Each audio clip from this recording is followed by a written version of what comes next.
मैं Arjun Kumar chemistry my dream में आपका स्वागत करता हूं। और ये जो चैप्टर 3 केमिकल काइनेटिक्स है क्लास 12 के लिए, इसको कंटिन्यूड रखते हुए आज का जो टॉपिक है वो देखिए, order of reaction, rate constant, specific rate constant, units of rate constants of different orders of reaction. तो इस पर तो आज हम लोग चर्चा करेंगे, लेकिन इसके पहले जो है, जो कुछ भी हम लोगों ने अब तक इस चैप्टर में डिस्कस किया उसका जरा 2 मिनट के अंदर रिकैप तो कर लें। आपसे पूछ तो लें कि भाई आपने उस पर कुछ काम किया कि नहीं किया। वो काम क्या था? वो था रेट ऑफ रिएक्शन पर हमने आपको एक्सप्रेशन दिया था। Rate of reaction, instantaneous rate of reaction, rate of appearance of product and rate of disappearance of reactant, इसका हमने एक्सप्रेशन दिया। और साथ ही साथ इस पर हमने आपको न्यूमेरिकल भी करवाया, है ना। न्यूमेरिकल में क्या होता है कि वहाँ रेट ऑफ फॉर्मेशन का जो एक्सप्रेशन होता है वो रेट ऑफ डिसअपीयरेंस के टर्म में एक्सप्रेस किया जाता है, या फिर rate of rate of disappearance को आप कहिए तो रेट ऑफ अपीयरेंस के टर्म में उसको एक्सप्रेस किया जाता है। तो उस पर हमने आपको कुछ काम करवाया हुआ है, ठीक है। अब रिएक्शन आपको याद ही होगा, हमने शायद अमोनिया का ऑक्सीडेशन लिया था, जो नाइट्रिक ऑक्साइड और वाटर में वो प्रोडक्ट बनता है। एनीवे, तो उस पर आपने काम किया होगा। वो जो है काम इस तरह का हमने आपको करवाया है कि किसी भी रिएक्शन के लिए आप उसको इन्फोर्स कर सकते हैं। इसके बाद जो हमारा टॉपिक है वो है order of reaction, rate constant, specific rate constant and units of rate constants of different orders of reaction. तो मैंने वहां पर जो है वो तो हमने दिया ही था, आपको वर्क दिया था कि वो आप काम कर लेंगे, है ना। रेट ऑफ रिएक्शन पर ढेर सारे क्वेश्चंस आप बनाएंगे। लेकिन देखिए जरा ऑर्डर ऑफ रिएक्शन पर हम लोग बात करते हैं। बहुत ही ये इम्पॉर्टेंट टॉपिक है ऑर्डर ऑफ रिएक्शन, क्योंकि ऑर्डर ऑफ रिएक्शन पर जो है क्वेश्चन पूछना ही पूछना है। तो देखिए, ऑर्डर ऑफ रिएक्शन को डिफाइन करने से पहले हम लोग जरा ऑर्डर ऑफ रिएक्शन को समझने की कोशिश करते हैं कि कैसे ये लॉ ऑफ मास एक्शन से रिलेटेड है। तो यहाँ पर हम लोग कोई भी रिएक्शन कंसीडर करते हैं, तो यहाँ लिखिए कंसीडर ए जनरल रिएक्शन। देखिए यहाँ पर हम लिखते हैं ए लिखते हैं प्लस बी लिखते हैं, ये देता है कोई प्रोडक्ट देता है, ठीक है। हमको प्रोडक्ट्स का नाम लिखने की कोई खास जरूरत नहीं, क्योंकि यहाँ पर जो रिएक्टिंग स्पीसीज है उसी को हम लोग कंसीडर करते हैं। तो अब अगर इसके लिए हम law of mass action use करें तो यहाँ लिख दें हम लोग according to law of mass action. अब लॉ ऑफ मास एक्शन आपने कहाँ पढ़ा हुआ है भाई? तो ये जो है केमिकल इक्विलिब्रियम में आपने क्लास 11 में पढ़ा हुआ है। रिवर्सिबल रिएक्शन के लिए आप जो है, चूंकि वो इक्विलिब्रियम चैप्टर है, तो इक्विलिब्रियम तो रिवर्सिबल रिएक्शन में ही आप सेटअप करते हैं।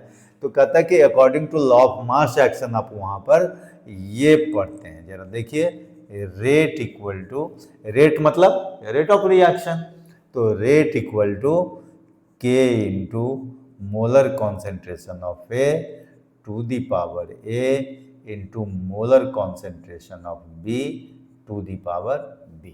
देखिए ये according to law of mass action है।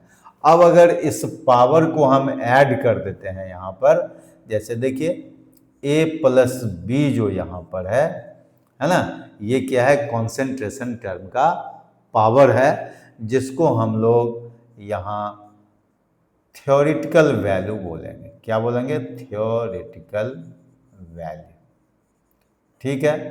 तो ये लॉ ऑफ मास एक्शन से जो रेट इक्वेशन मिलेगा और उसमें जो कॉन्सेंट्रेशन टर्म्स का जो पावर है और उसका जो सम है वो थ्योरेटिकल वैल्यू कहलाता है। ठीक है, लेकिन कहता है कि इसी को अगर हम एक्सपेरिमेंट में ले चलते हैं तो यहाँ लिखते हैं कि एक्सपेरिमेंटली, ठीक है, ये एक्सपेरिमेंटली क्या होता है वो जरा हम लोगों को देखना रहता है। ये तो थ्योरेटिकली है, अब एक्सपेरिमेंटली कहता है कि रेट इक्वल टू, देखिए, K into concentration A to the power m into concentration b to the power n लेते हैं। अब यहाँ पर m और n जो हम लोग नया कोफिशिएंट यूज किए a और b के लिए, वो क्यों यूज की, इसकी वजह क्या है? तो देखिए, कहता है कि एक्सपेरिमेंट में जो हम लोगों ने ऑब्जर्व किया वो ए का m मोल और b का n मोल पार्टिसिपेट किया, जबकि थियोरेटिकल वैल्यू इसका क्या है, a mole of a and b mole of b। तो थियोरेटिकली जो हम लोग निकालते हैं वो लॉ ऑफ मास एक्शन से होता है, लेकिन जो एक्सपेरिमेंट बोलता है ना, उसको हम लोग क्या करते हैं, कंसीडर करते हैं अभी। तो एक्सपेरिमेंटल डिटर्मिनेशन में यहाँ पर जो सम ऑफ पावर्स जो होगा, इसको क्या बोलेंगे, सम ऑफ पावर्स। जैसे वहाँ पर a प्लस b था, यहाँ पर सम ऑफ पावर्स क्या हो जाएगा, m प्लस n। किसका पावर, कॉन्सेंट्रेशन टर्म का। तो कहता है कि एक्सपेरिमेंटली इस्टेब्लिश्ड रेट इक्वेशन में जो sum of powers of concentration term होगा उसको हम लोग क्या बोलेंगे, order of reaction. This is called order of reaction. तो इसीलिए जब भी ऑर्डर ऑफ रिएक्शन का आपको डेफिनेशन देना हो, ऑर्डर ऑफ रिएक्शन को डिफाइन करना हो, तो आप क्या बोलेंगे, order of reaction is sum of powers of concentration terms, है ना, used in experimentally established rate equation. तो ये जो रेट इक्वेशन है एक्सपेरिमेंटली एस्टेब्लिश्ड, इसी का एक और नाम है रेट लॉ। क्या नाम बोलते हैं, रेट लॉ बोलते हैं। ये हो गया रेट लॉ। ठीक है, तो इस तरह से आपने ऑर्डर ऑफ रिएक्शन देख लिया। ऑर्डर ऑफ रिएक्शन में यही ध्यान में रखना होगा कि जब भी हम लोग ऑर्डर ऑफ रिएक्शन निकालेंगे तो वो एक्सपेरिमेंटल डिटर्मिनेशन रेट इक्वेशन से निकालेंगे, और ये जो थ्योरेटिकल डिटर्मिनेशन था वो लॉ ऑफ मास एक्शन से होता है, तो वो थ्योरेटिकल वैल्यू होता है। दैट थ्योरेटिकल वैल्यू जो होता है, पावर्स, सम ऑफ पावर्स से जो थ्योरेटिकल वैल्यू आया, that does not indicate rate of reaction. ऐसे ये कभी कभी नेचर ऑफ रिएक्शन पर डिपेंड करता है कि जो आपने थ्योरेटिकल वैल्यू लिया, थ्योरेटिकल वैल्यू किसके लिए लिया, कोएफिशिएंट ऑफ रिएक्टेंट्स के लिए, वही जो है प्रैक्टिकली भी देखा गया, एक्सपेरिमेंटली भी देखा गया। तो it's a matter of chance कि कभी कभी जो है जो थ्योरेटिकल है ना वैल्यू ऑफ पावर्स होता है, वही जो है प्रैक्टिकल वैल्यू भी होता है।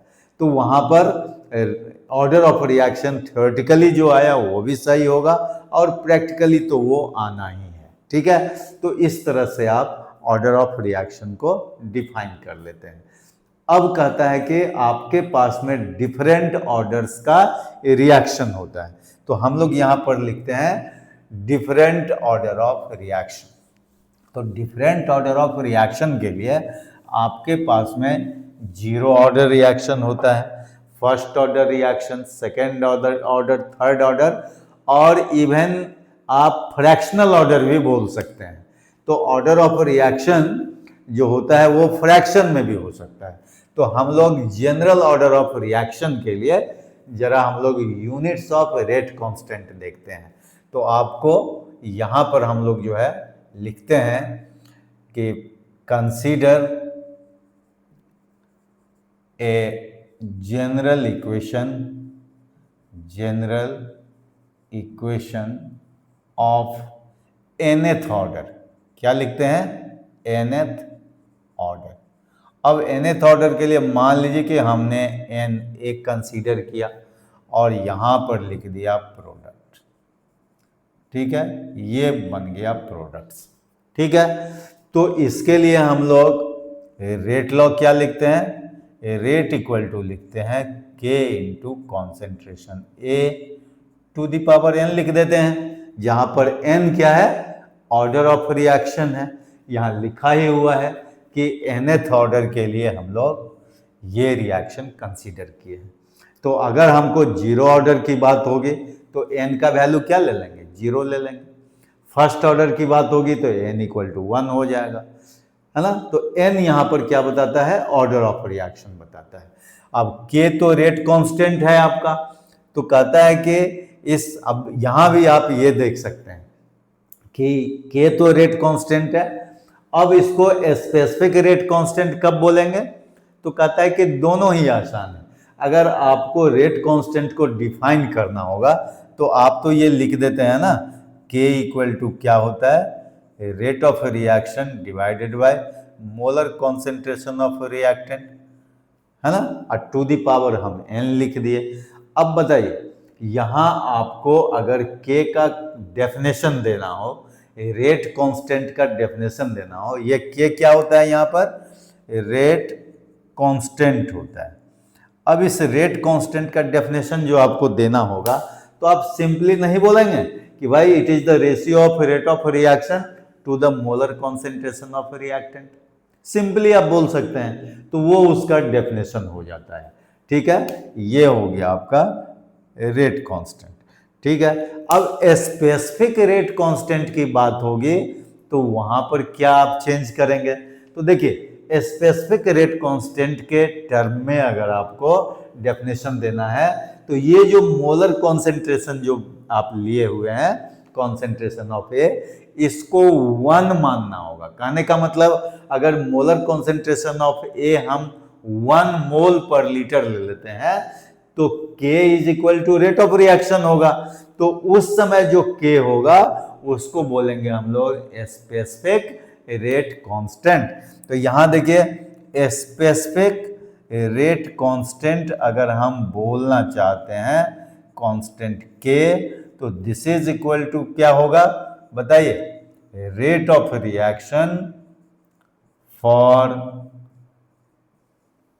1 मोल कॉन्सेंट्रेशन, या 1 मोलर दीजिए, 1 मोलर कॉन्सेंट्रेशन ऑफ रिएक्टेंट, बस हो गया। कहने का मतलब जो रिएक्टेंट आप यूज करेंगे उसका कितना ले लेंगे, 1 मोल पर लीटर लेंगे, चाहे 1 मोलर कॉन्सेंट्रेशन ऑफ रिएक्टेंट ले लीजिए, तो उस समय जो रेट कांस्टेंट होगा उसका क्या नाम होगा, स्पेसिफिक रेट कांस्टेंट होगा, ठीक है। तो इस तरह से आपका जो है रेट कांस्टेंट भी हो गया, स्पेसिफिक रेट कांस्टेंट हो गया। लेकिन आप अगर यूनिट निकालना चाहते हैं, यूनिट ऑफ के मतलब रेट कांस्टेंट, तो के का यूनिट क्या होगा यहां पर देख लीजिए, ये हो जाएगा यूनिट ऑफ रेट, मतलब rate of reaction divided by क्या हो जाएगा, यूनिट ऑफ, बोलिए, मोलर कॉन्सेंट्रेशन ऑफ ए, होगा कि नहीं, टू दी पावर n। तो इसको आप किस तरह से रिप्रेजेंट करेंगे, देखिए बहुत ही सिंपली आप लिख सकते हैं, unit of rate of reaction क्या होता है, मोल पर लीटर पर सेकेंड होता है, और इधर क्या हो जाएगा, कॉन्सेंट्रेशन ऑफ ए का यूनिट वही मोल पर लीटर होगा, तो this is also mole per litre और whole to the power n हो जाएगा, ठीक है। तो इसको अगर आप फिर से एक बार और सिंप्लीफाई कीजिएगा तो क्या हो जाएगा, ये होगा mole per litre whole to the power 1 minus n per second. बोलिए होगा कि नहीं होगा। तो इस तरह से अगर जीरो ऑर्डर के लिए आपको यूनिट निकालना हो रेट कांस्टेंट का, तो n इक्वल टू 0 ले लीजिए। फर्स्ट ऑर्डर के लिए निकालना है तो n इक्वल टू 1 ले लीजिए। सेकेंड ऑर्डर के लिए निकालना है यूनिट ऑफ रेट कांस्टेंट तो n इक्वल टू 2 ले लीजिए। माने इस तरह से आप किसी भी ऑर्डर के लिए रेट कांस्टेंट का यूनिट निकाल सकते हैं। तो चलिए हम एक आध दो एग्जाम्पल यहां पर ले लेते हैं, ठीक है। तो इसको मैं मिटा दूं पहले, और इसके बाद जो है हम डिफरेंट ऑर्डर्स के लिए यूनिट ऑफ रेट कांस्टेंट निकाल लेते हैं। अब जैसे देखिए यहां पर आपसे पूछा जाएगा for zero order reaction the unit of rate constant k, unit of rate constant k is equal to क्या होगा बताइए। ये हो जाएगा मोल पर लीटर 1 माइनस, अब n के बदले में क्या ले लेंगे, 0 ले लेंगे यहां पर, क्योंकि जीरो ऑर्डर के लिए, बोलिए जीरो ऑर्डर के लिए यहां पर n इक्वल टू क्या पुट करना होगा, 0 पुट करना होगा, और ये हो जाएगा पर सेकेंड। तो this is equal to mole per litre पर सेकेंड हो जाएगा। होगा कि नहीं होगा। तो इस तरह से जो है आपका ये रेट कांस्टेंट का यूनिट हो गया, किसके लिए, जीरो ऑर्डर रिएक्शन के लिए। तो यहां पर एक क्वेश्चन भी कभी कभी पूछता है कि for which order of reaction the unit of rate constant is same as the unit of rate of reaction.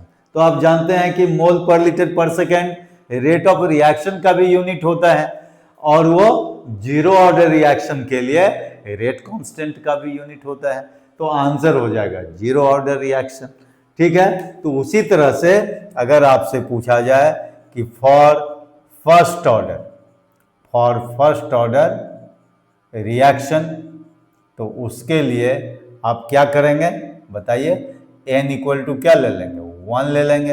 अब यहां पर लिखेंगे unit of k is equal to क्या हो जाएगा, k मतलब वही रेट कांस्टेंट, तो ये हो जाएगा मोल पर लीटर, बताइए मोल पर लीटर तो है ही, और ऊपर में हो जाएगा 1 माइनस 1 पर सेकेंड हो जाएगा, and this is equal to, ये क्या हो जाएगा बोलिए, ये तो पावर 0 हो जाएगा, मोल पर लीटर का पावर 0, और पावर 0 क्या हो जाएगा, 1 हो जाएगा। तो ये हो जाएगा 1 into per second, that is equal to per second होगा।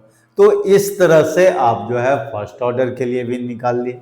अगर आपको सेकेंड ऑर्डर के लिए निकालना है, यहां लिख लीजिए फॉर सेकेंड ऑर्डर रिएक्शन, बोलिए unit of k equal to क्या होगा, unit of k is equal to क्या हो जाएगा, मोल, बोलिए मोल पर लीटर, ठीक है, और ऊपर में क्या हो जाएगा 1 माइनस 2 हो जाएगा, पर सेकेंड होगा कि नहीं, क्योंकि for second order reaction n का वैल्यू आप क्या पुट करेंगे, 2 पुट करेंगे।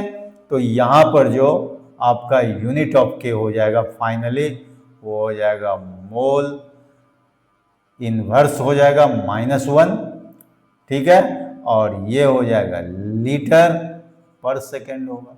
देखिए आप जो है इस तरह से unit of k for different orders of reaction लिख सकते हैं। इवन हमने बोला कि फ्रैक्शनल ऑर्डर के लिए भी लिख सकते हैं, तो लीजिए हम लिख देते हैं फॉर, ये देख लीजिए 2, है ना, मतलब इतना क्या हो गया, दैट इज इक्वल टू 5/2 आप लिख सकते हैं, है ना। ये आपका क्या हो जाएगा, ऑर्डर ऑफ रिएक्शन, मतलब n का वैल्यू, पहले ये लिख लीजिए, 1 मिनट जरा, ये वैल्यू लिखने से पहले आप लिख लीजिए फॉर फ्रैक्शनल ऑर्डर रिएक्शन। तो फॉर फ्रैक्शनल ऑर्डर रिएक्शन का मतलब क्या हो गया, यहां पर ले लेते हैं कि n इक्वल टू 5/2 मान लेते हैं, तो यूनिट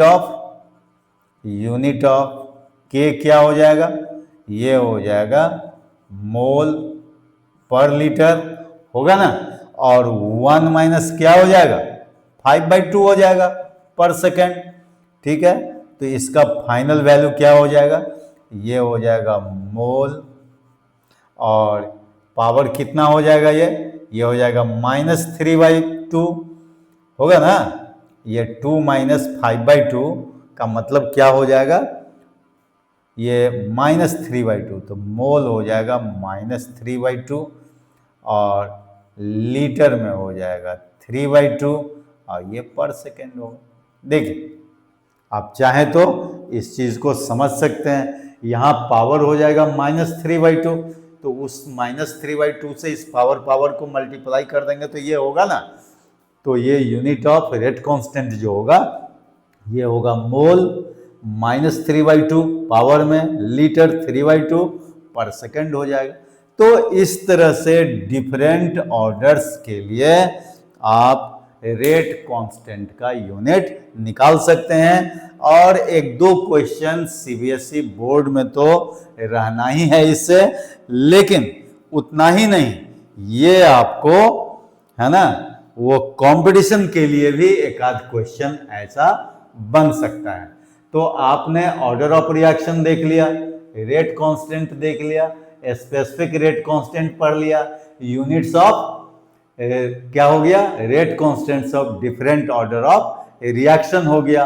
अब जो इसमें छोटा सा है पार्ट, वो मैं आपको बताना चाहता हूं कि डिफरेंट ऑर्डर ऑफ रिएक्शन के लिए कम से कम 1-2 एग्जाम्पल तो आपको देना ही चाहिए।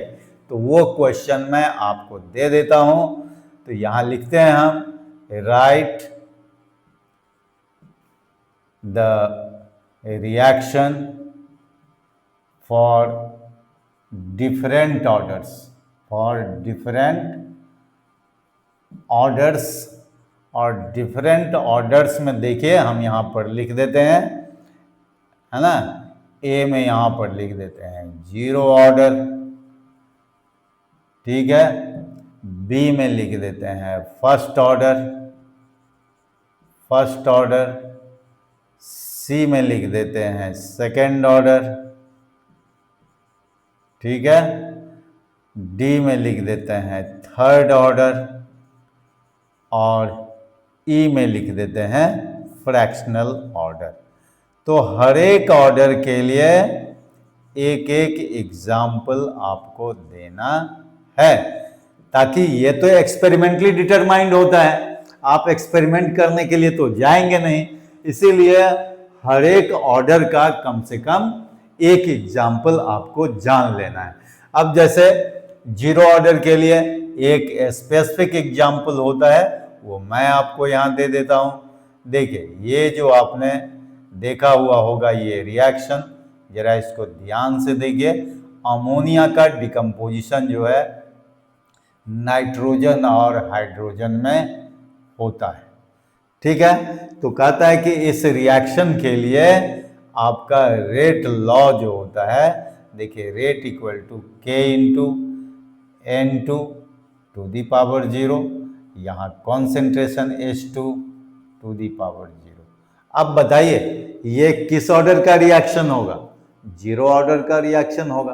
तो थियोरेटिकली आप ये नहीं देखिए कि 2 मोल अमोनिया यहाँ पर, एक मिनट जरा, तो इसको जो है, एक मिनट जरा, इसको फिर से मुझे लिखने दीजिए। ये जो है आपका इस तरह से नहीं होगा, ये देखिए थोड़ा सा स्लाइट जो है इसमें मिस्टेक हो रहा था, उसको आप फिर से करेक्शन करके लिख लीजिए।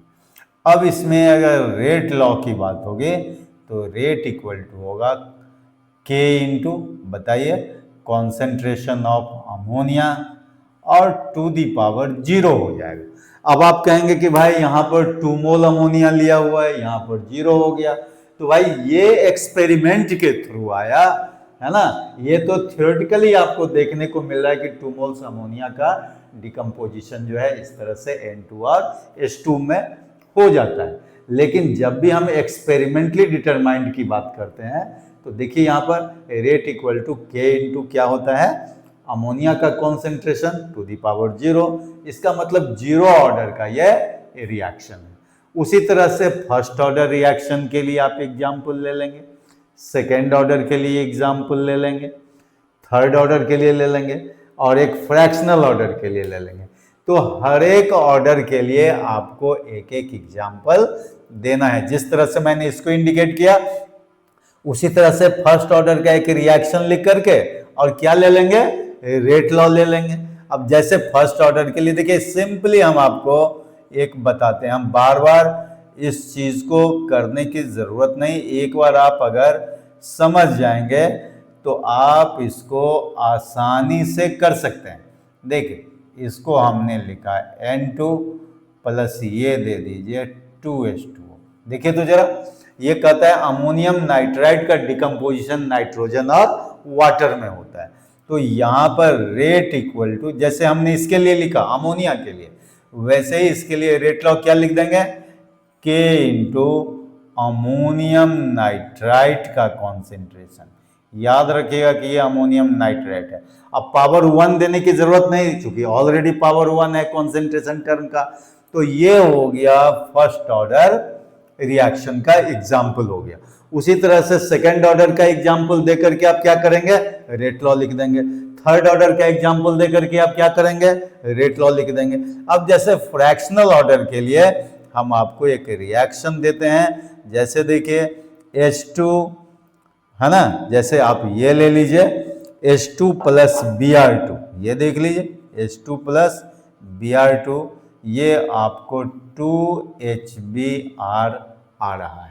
ठीक है, तो इसके लिए जब आप एक्सपेरिमेंटली देखेंगे तो ये हो जाएगा K into concentration H2 into concentration जो है Br2 और ये पावर हो जाएगा 1/2। कहने का मतलब इसका हाफ मोल ही जो है यूज हो रहा है रेट लॉ में। तो बतलाइए ये ऑर्डर ऑफ रिएक्शन क्या हो जाएगा, इसका ऑर्डर ऑफ रिएक्शन अगर आप करेंगे तो H2 का क्या ले लेंगे, पावर 1, अब प्लस 1/2, तो 1 प्लस 1/2 इज इक्वल टू क्या हो जाएगा, 3/2 होगा। तो देखिए ये फ्रैक्शन में हुआ कि नहीं हुआ, तो इसको हम लोग फ्रैक्शनल ऑर्डर में, ऐसा कई एग्जाम्पल आपको मिल जाएगा। जैसे मान लीजिए अगर आप चाहते हैं फॉस्जिन का फॉर्मेशन जो होता है, जो CO प्लस Cl2 से होता है, कार्बन मोनोऑक्साइड प्लस Cl2 जो फॉस्जिन देता है COCl2, वो भी जो है फ्रैक्शनल ऑर्डर रिएक्शन के लिए ही लिया जाता है, क्योंकि वो सब एक्सपेरिमेंटली डिटरमाइंड होता है। आपको देखने में नहीं लगेगा कि फ्रैक्शनल ऑर्डर है, लेकिन जैसे ही आप एक्सपेरिमेंटल डिटर्मिनेशन में आएंगे तो फ्रैक्शन में वो क्या करेगा, पार्टिसिपेट करेगा रिएक्शन में। ठीक है, स्लो स्टेप में देखेंगे तो आपको, आप जानते हैं कि slow step is the rate determining step, और एलिमेंट्री स्टेप जो होता है वो स्लो स्टेप ही रहता है। ठीक है, वो अकेला ही जो है रेट डिटरमाइनिंग स्टेप हो जाता है। एनीवे, तो ये चीज जो है आपको है ना जान लेना है। तो इस तरह से आज का जो आपका टॉपिक था वो टॉपिक कवर हो गया। अब इसके बाद का जो टॉपिक होगा मॉलिक्युलरिटी ऑफ रिएक्शन, या फिर उससे रिलेटेड और भी मैकेनिज्म ऑफ, है ना, कॉम्प्लेक्स रिएक्शन, ये सब सारा जो है नेक्स्ट क्लास में किया जाएगा। तो तब तक के लिए आप जो है बने रहिए, केमिस्ट्री माय ड्रीम को देखते रहिए और अपने ड्रीम को पूरा करने की ओर अग्रसर होइए। Okay, be healthier and safe and sound. Thank you.